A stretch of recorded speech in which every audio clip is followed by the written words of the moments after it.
Ce qui est notre destin commun à nous, Européens, c'est la Méditerranée et l'Afrique, où notre destin se joue. Et donc nous avons en permanence essayé, nous Français, d'entraîner les Européens dans cette prise de conscience de la nécessité d'agir collectivement en Afrique et en Méditerranée. Et je suis absolument désolé de voir l'échec de nos engagements au Sahel. Et je pense que de toute façon, nous aurons à nous reposer la question. Parce que nous ne pouvons pas imaginer avoir à nos portes un continent entier qui est en train de s'enfoncer dans la destruction des appareils de gouvernement et des États, s'enfonce dans une forme de chaos, de guerre civile dans beaucoup de pays et de plus en plus de pays, dans des difficultés qui sont liées aux évolutions climatiques, qui sont encore plus dramatiques sur des populations vulnérables comme les populations africaines.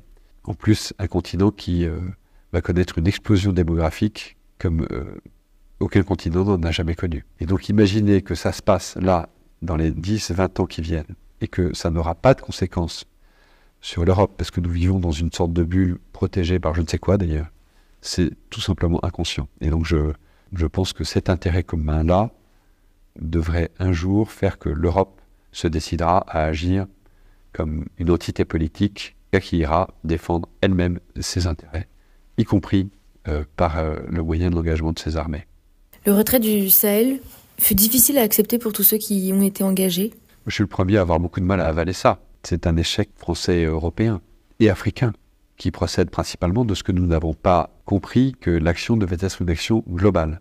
La restauration de l'État, le retour des administrations, le retour du développement. Et si on n'arrive pas à faire tout ça simultanément et de façon coordonnée, on va à l'échec. C'est ça qui s'est passé.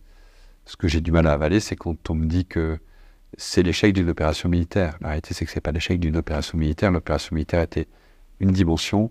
Je suis persuadé que dans quelques années, je ne sais pas si c'est 10 ans ou moins ou plus, nous aurons l'obligation de retourner aider ces pays africains. Ça n'est pas la Chine, la Russie et Wagner qui vont apporter des solutions durables aux très grandes difficultés que connaissent ces pays africains et leur population.